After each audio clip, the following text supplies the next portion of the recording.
ఏ విధమైనటువంటి రాజకీయాల వైపు ఏ విధమైనటువంటి ఆసక్తి ప్రదర్శిస్తున్నారు మీరు? నేను ఇట్లాగ ఒక బుక్ వేశారండి. స్టేట్ విడిపోయినప్పుడు ఆ, ఆంధ్రప్రదేశ్కి ఎవరు వస్తే దీన్ని మళ్ళా అంటే భుజం మీద కండువ కూడా స్టేట్ విడిపోవడం తప్పని అట్లా తెలుగు వాళ్ళమే రెండు అన్నదమ్ములం విడిపోయాము, ఓకే బ్యాన్ ఉంది, ఇదన్నీ నాయ అన్నారు. విడిపోయిన ఆయనకి ఏంటి, సపరేట్ అయిపోయి ఇక్కడి నుంచి వెళ్ళిపోయి అక్కడ పెట్టుకోమన్నారు. ఆ వెళ్ళిపోయిన వాళ్ళకి ఏంటి, వాళ్ళు వేరు వీళ్ళు వేరు కదా, ఇద్దరం అన్నదమ్ములమే, ఇద్దరం తెలుగు వాళ్ళమే, ఏం లేదు కట్టుకోవాలి, మొదటి నుంచి కట్టుకోవాలి. ముందు కావాల్సింది రాష్ట్రానికి రాజధాని. రాజధాని లేని రాష్ట్రం కానీ రాజధాని లేని దేశం కానీ ప్రపంచంలో ఎక్కడా ఉండదు, ఉండకూడదు కూడా. ఉండదు, ఉండకూడదు. సో రాజధాని లేని రాష్ట్రంగా దేశంగా ప్రపంచంలో లేదు. ముందు దానికి కావాల్సింది ఒక రాజధాని. ఆ తర్వాత ఇంక మిగతా ఏదో ఇండస్ట్రీస్ కానీ అవి కానీ పోలవరం కానీ అవి కానీ అది అభివృద్ధి.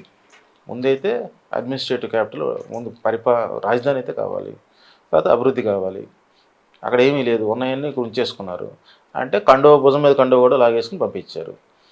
అప్పుడు ఒక మేస్త్రి, తాపీ మేస్త్రి అంటాడు, చీఫ్ మినిస్టర్ కదా కావాల్సింది, ఒక తాపీ మేస్త్రి అంటాడు కావాలి.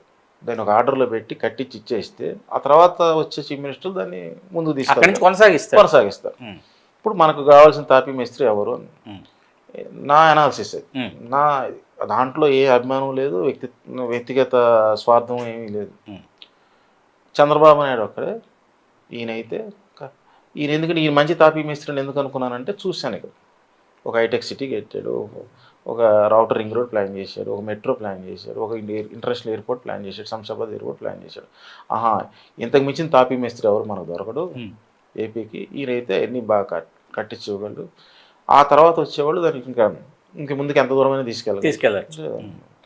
అట్లా కనుక తెలుగు జాతికి అండా అని ఒక బుక్ వేసాను, ఆయన మీద వేసాను, చంద్రబాబు నాయుడు గారు వేస్తే అప్పుడు పాదయాత్ర చేసేదాన్ని.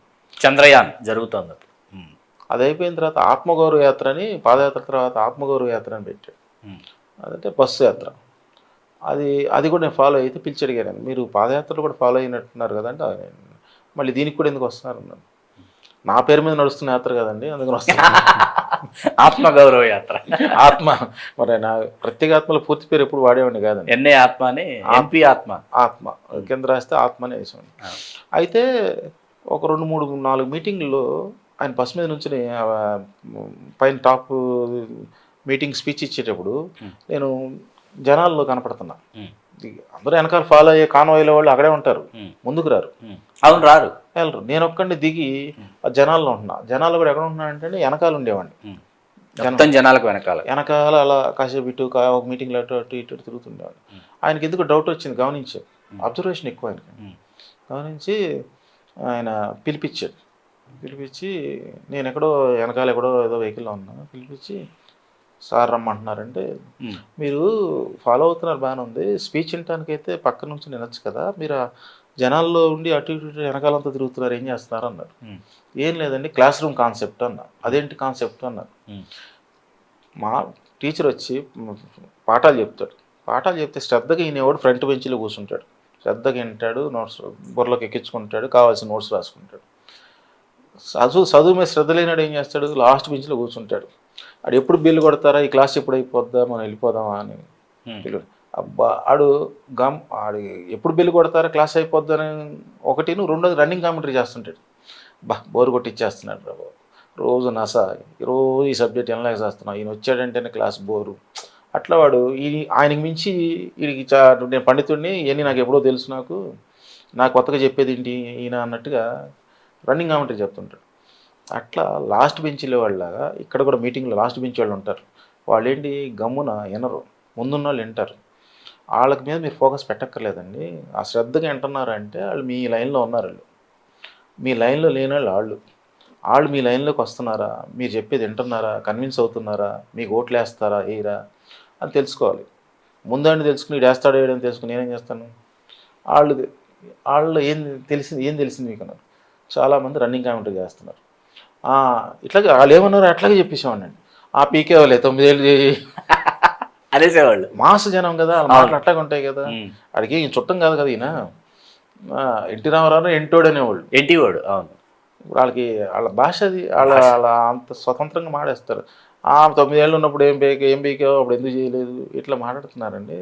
కొంతమంది ఏమో చూద్దాం ఇప్పుడు చెప్తున్నాడు మళ్ళీ అధికారంలోకి వచ్చినా చేస్తాడో చేయడో అట్లా ఏదైతే కామెంట్లు ఉన్నాయో ఆ ఇన్పుట్లు అని చెప్పారు. ఆయన 2-3 మీటింగులు దాటేదాకా కూడా నన్ను పెట్టుకుని అన్ని శ్రద్ధగా విన్నా అండి. మైండ్లోకి ఎక్కించున్నాడు. తర్వాత మీరు అదంతా ఫాలో అయిన తర్వాత ఈ మీటింగ్ కూడా అయిపోయిన తర్వాత నాకు మీ అనాలిసిస్ మనం అధికారంలోకి వస్తామా రామా మేము చెప్పండి అన్నారు. మీరు వస్తున్నారని తర్వాత చెప్పారు. మీరే వస్తున్నారు అధికారంలో. ఎట్లా మీ లెక్క ఏంటని అడిగాను. ఇది ఇది ఇది ఇది కొన్ని కొలమానాలు ప్రమాణాలు నా లెక్క ప్రకారం ఇలా వస్తారు, ఇట్లా అవకాశాలు మీకే ఉన్నాయి, మీరు వస్తారని. అప్పుడు తెలియజేతి ఖండాన్ని బుక్ చేసి నేను నా సొంత డబ్బులతో వేసి దాన్ని అమ్మకాన్ని పెట్టింది కూడా కాదు, కేవలం రాష్ట్రం మీద అభిమానం. విడిపోయిన రాష్ట్రానికి మనకి ఇక్కడ ఉంటున్నాం, ఎంజాయ్ చేస్తున్నాం. హైదరాబాద్లో కూర్చొని ఒక ఇంటర్నేషనల్ ఎయిర్పోర్ట్ని, అవుటర్ రింగ్ రోడ్ని, మెట్రోని, ఫైనాన్షియల్ డిస్ట్రిక్ట్ని, 5 స్టార్ హోటల్స్ని, ఇంతమందికి ఉపాధిని చూస్తున్నాం. ప్రతి ఒడు హైదరాబాద్కి వచ్చి జాబ్ చేయాలి. అపార్ట్మెంట్లో వాచ్మ్యాన్ దగ్గర నుంచి సాఫ్ట్వేర్ జాబ్ దాకా ప్రతి వాళ్ళు వలస రావటం, జాబ్ చేసుకోవడం. అటువంటిది తెలుగు వాళ్ళందరికీ ఒకటే రాజధాని ఉన్నప్పుడు ఓకే. ఇప్పుడు 2 అయినాయి కాబట్టి అక్కడ కూడా ఎందుకు వాళ్ళు యాక్టివిటీ అక్కడ మొదలవ్వాలి కదా. అక్కడ వాళ్ళు కూడా విజయవాడ ఎక్కడైతే క్యాపిటల్ ఉందో అక్కడికి వచ్చి అక్కడ కూడా ఇట్లాంటి జాబులు అక్కడ కూడా చేయాలి కదా అని అది కూడా మాకు తెలుగు వాళ్ళం, మాకు 2 స్టేట్లు 2 రాజధానులు అని చెప్పుకోవచ్చు కదా అనేది ఒకదానికి ఏమీ లేదు, ఒకదానికి అన్నీ ఉన్నాయని కంటే కూడా అనే దృష్టితో నేను అదొక జర్నలిజంలో నాకున్న పరిజ్ఞానంతో కానుకలాగా చేసి ఇచ్చాను. కానీ 2019 ఎన్నికలు వచ్చేటప్పటికి ఎందుకు 23 స్థానాలకే పరిమితం కావాల్సి వచ్చింది? అప్పుడు నేను ఆయన మళ్ళీ చెప్పానండి. చెప్పారు కాఫీ టీల్ గవర్నమెంట్ అండి ఇదని చెప్పారు. మీరా? అంటే ఏంటి అన్నారు. మీరు రియల్ టైం గవర్నెన్స్ అని పెట్టుకున్నారు, ఆర్టీజీ అని పెట్టుకున్నారు. నేను కంప్యూటర్ దూరం ఇవన్నీ మానేశాను అన్నారు. కానీ మీ వ్యసనం అది కంప్యూటర్ అనేది, ఆ టెక్నాలజీని వాడాలి, చాలా వ్యసనం. సరే ఓకే మంచిదే, టెక్నాలజీని వాడటం, ట్రెండ్ని ఫాలో అవ్వటం, ఆ వయసులో కూడా చేస్తున్నా అంటే గొప్ప విషయం, మంచి విషయమే. కానీ అదే సర్వస్వం కాకూడదు. పొలిటీషియన్కి అది సర్వస్వం కాకూడదు. సాఫ్ట్వేర్ వాడికి అదే సర్వస్వం అవ్వచ్చు. ఆఫీసులో కూర్చున్నంతసేపు ల్యాప్టాప్ మీద కూర్చొని ఉంటాడు, ఇంటికి వచ్చినాక కూడా సెల్ ఫోన్తోనో ఇంకో దాంట్లో ఉంటాడు. అదే ప్రపంచం, అదే వ్యసనం. కానీ మనకు కాదు, పర్టికులర్గా పొలిటీషియన్కి కాదు. సో ఆ కంప్యూటర్తోనే అనుసంధానం అయిపోయి దాంట్లోనే బతికేయకూడదు అని తేల్చి చెప్పేశారు. కొండ బద్దలు కొట్టేశారు. సాఫ్ట్వేర్ అడిగి మీకు తేడా లేదన్నా నేను. వాళ్ళు చేసే పని మీరు చేస్తున్నారు. మీరు హ్యూమన్ టచ్తో ఉండాలి. పొలిటీషియన్ ఎప్పుడు కూడా ప్రజలతో టచ్లో ఉండాలి, హ్యూమన్ టచ్ ఉండాలి. అక్కడ ఆయన హ్యూమన్ టచ్లో ఉన్నాయండి, మీరేం కంప్యూటర్తో టచ్లో ఉన్నారు. ఇక్కడ కూర్చుని ఎక్కడ లైట్ వెలగట్లేదు, ఎక్కడ రేషన్ ఇవ్వట్లేదు నాకు తెలిసిపోతుంది అంటున్నారు. ఏ ఊర్లో రేషన్ ఇవ్వకపోయినా నాకు ఇన్ఫర్మేషన్ వస్తుంది. అదంతా వెనక బ్యాక్ ఎండ్ ఒక పెట్టుకోవాలి, ఒక యంత్రాంగం వాళ్ళు చూసుకోవాలి. మీరు అప్డేట్ చేయాలి, మీకు వాళ్ళు మీరే కూర్చొని చూసుకుంటూ కూర్చోవాలి. మీరు చేయాల్సిన పని ఏంటంటే జనంలోకి వెళ్ళాలి. నేను ఎవరన్నా వస్తే మిమ్మల్ని కలవడానికి వస్తే భుజం మీద చేసి సెల్ఫీ దిగి పంపిస్తున్నారు. లేదంటే ఇంకా కొంచెం పెద్ద స్థాయి గలాలు వస్తే టీ కాఫీలు తాగించి పంపిస్తున్నారు. అందుకే దీన్ని కాఫీ టీలు గవర్నమెంట్, అంతకు మించి పని అవ్వట్లేదు. ఇది రాదండి గవర్నమెంట్.